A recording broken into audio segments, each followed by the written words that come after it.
Yes, hello. Today, I've been visited by a friend of mine whom I just got online just a few weeks ago.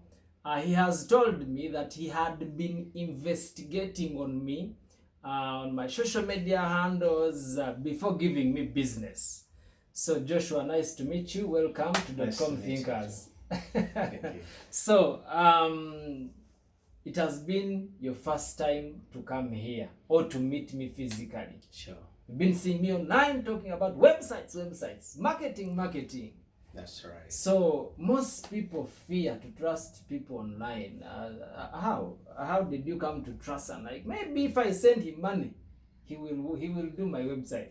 Yes. One of the most threatening things right now, and according to what is taking place in the country, trusting website people is one of the scaring things. Oh my God. But there are again some factors and principles.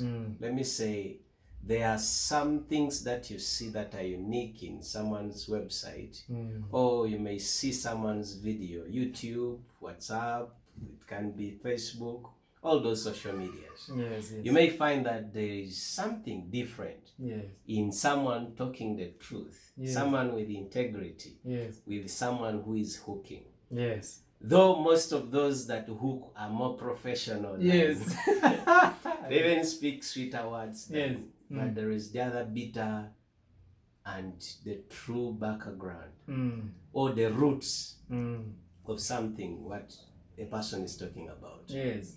That's what I found online when I was looking for someone to help me more so on developing a website. Okay. I did it from Karamoja. I did not trust him just at once. I researched about him for quite a number of weeks. That is 5 weeks. Oh my God. It took long for me to make a decision, but all the things and videos that I watched were drawing me close to him. Not until I finally decided to trust him. And I've paid a visit to him.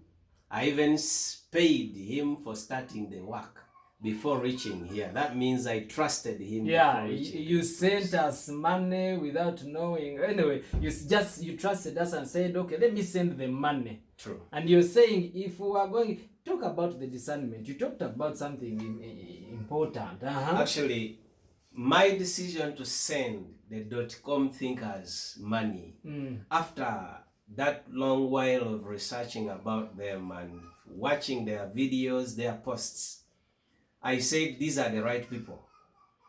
And another thing was telling me they are not the right people. Then I told myself, if my money is to be eaten, it is supposed to be eaten by these people. Because of the content they have put there, I was convinced. Yes. To the extent that if they were to eat my money, they would take it. So somehow, somewhere, discernment helped you. I was discerned actually from the beginning of the videos. Yes. I was discerned to trust them. Okay. Yeah. That's interesting. Yes, so we are the Dotkom Thinkers, and now when it comes to website designing, actually that's not our major service. You know, for us, we are experts in marketing and branding. So website designing happens to be a service under the things that we do. Like this gentleman came, and there's one thing I normally tell people.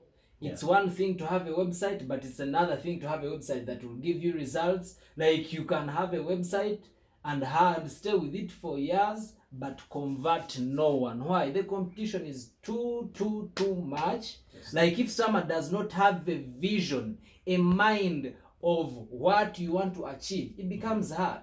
For example, I was telling someone yesterday that someone will see a university student who's just from campus, and they'll be like, I know how to design a website, I'll design for your website. But you forget that this university student who has just come into the world, they do not know anything about the kind of people you want to attract. True. So if you do not have that mind of the kind of people, we want to attract. How can you write content that will connect with them? It will be a mismatch. True. And that's what most website designers do. And that's why most people suffer so much. They're like, they are not getting results. Others, I've got like more than 10 people who have sent me their websites. Yes. They want me to review them. And what I'm recommending is one thing. You need to redesign these things. There's someone who sent me a website and he had a domain which had like 6 words. Now I'm asking you now, how will someone remember your domain? Now, I want you to visit the website of this gentleman. He's doing a great work in Karamoja. And he really, really, really needs your support. If you can lend him a hand, the guy is legit. The guy is doing amazing things. He sent me a lot of pictures. He's touching lives in Karamoja in a way that you cannot imagine. His website is EPH-AFRICA.org. As you can see it, actually you can see it here in the video. So you need to visit this website and see the work that this gentleman is doing in Karamoja. For those who may not know what Karamoja is, it is one of the most remotest areas, one of the most backward areas in the world, here in Uganda. Hostile. And very hostile, actually. Now, he was telling me that they robbed him his iPhone on gunpoint. Tell us about that. I was from Moroto City withdrawing some money, but I think someone was trying to follow my footsteps. Yes. And when I was on return with a boda, my phone, and there were 2 phones, Samsung Galaxy, that's a tab, and then iPhone 13 Pro Max. So what they only did is someone came in terms of help and stopped us. And when the boda was trying to dodge him out of the bed sheet, because they wrapped themselves with the bed sheets. So he just removed side of the bed sheet and to only realize he had a gun. And if we hadn't stopped, he was going to shoot us from the back. So the boda decided to stop. And when he stopped, the other person came from the bush and they ordered us to put everything that were in the pocket into the bag, and the bag was mine.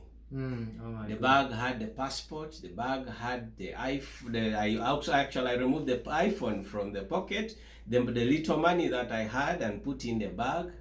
And then 2 of them, one climbed the motorcycle, another one pointing the gun at us, and then they had to leave using the very motorcycle of the boda. So they took the motorcycle as well? So they took the motorcycle, they took the bag, they took the phone, they took the laptop, like that. Oh my God. It gave me a setback. Like I slid, because I was to begin this thing of a website sometime earlier. But that brought me back, because I didn't have any content, I didn't have anything, no pictures. So I had to be patient for over 6 months to set to begin up the website thing. So this gentleman is a teacher by profession. So how did you go? How did you go to Karamoja? Like, you went there knowing that you want to start ministry there, or it just came? If you asked me 3 years ago where I would be, yes, I would probably have no answer. Yes. Because Karamoja region was not in my mind. It was far from my mind. I would not think about being in a place which is with the drought all the time. Yes. The place with the most hostile people. The one who annoys you and it's you to apologize to them. It's really kind of hard. And the place with like low population. Before, by the way, curfew came to Uganda. Curfew already occurs there. Even up to now, curfew is there. You cannot. When it reaches night, sleep where you are. You are not allowed moving to move unnecessarily at night. You are maybe tempting God. I did not think at that time I would be to that place. Oh wow! But God, with His mighty and power, led me to a place. And that is Karamoja. Karamoja, and that's where you are now. Having that mind that I've gone to such a place has even given me deeper understanding of God. And life. And life. Wow. That's why I came up with EPH-AFRICA. Yes. That's Enamor of Peace and Hope-Africa. So, Enamor of Peace, what are you doing exactly in Karamoja too? In Karamoja, I am a teacher by profession. When we talk about vulnerability, we may not understand it. Yes. But if you reach in a place where children, people lack food, not by choice, but because it is the situation. I've witnessed people die of hunger. I've witnessed people leave their dear ones in the hospitals. For us this way, when someone dies in the hospital, you may find a whole clan coming. Yeah. In most parts of Karamoja, when someone dies in the hospital, they will escape and leave the dead body. They will leave the dead body. Why? The person does not have transport to transport the dead body to home. To home. So, where you are buried, they bury you there. And even burial is just beginning. There is no to bury? They don't bury most of them. They just leave you somewhere?